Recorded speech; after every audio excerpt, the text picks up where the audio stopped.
इमरान खान और एस्टेब्लिशमेंट का इत्तेहाद हो जाएगा।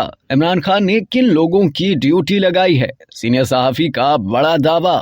सीनियर सहाफ़ी और तज़ियाकार एजाज सैयद ने बड़ा दावा किया है कि मौजूदा एस्टेब्लिशमेंट से इमरान खान के ताल्लुकात की बेहतरी के लिए लोग काम कर रहे हैं। इमरान खान ने इस हवाले से 2-3 बंदों की ड्यूटी लगाई हुई है। इमरान खान और एस्टेब्लिशमेंट का इत्तेहाद हो जाएगा। सीनियर सहाफ़ी और तज़ियाकार अरशद भट्टी ने कहा कि इमरान खान और एस्टेब्लिशमेंट की सुलह हो सकती है। अगर इमरान खान मिलना चाहते हैं तो एस्टेब्लिशमेंट को कोई हर्ज नहीं है। उमर चीमा ने कहा कि पहले हमें डॉलर मिल जाते थे, कोई इर्द गिर्द जंग चल रही होती थी, हम इतने एक्सपोज नहीं होते थे। अब जंगें भी खत्म हो गई हैं, हम चाहते हैं, डॉलर भी नहीं आ रहे, हम कशकोल लिए कभी एक मुल्क में कभी दूसरे मुल्क में चल देते हैं। जहां तक जनरल बाजवा और इमरान खान का ताल्लुक है तो जनरल बाजवा इसमें अपने आप को बरी जिम्मा करार नहीं दे सकते, क्योंकि ये सारी चीजें इनकी सुपरविजन में हुई हैं। इमरान खान की सबसे बड़ी पावर इल्जाम लगाना है, जिसको वो अपने मुखालफिन के लिए बतौर हथियार इस्तेमाल करते हैं। क्रेडिट वो खुद लेते हैं, डिस्क्रेडिट वो दूसरे को देते हैं। एस्टेब्लिशमेंट कहीं नाकाम हो जाती है तो हम समझते हैं वो नहीं चाह रही थी।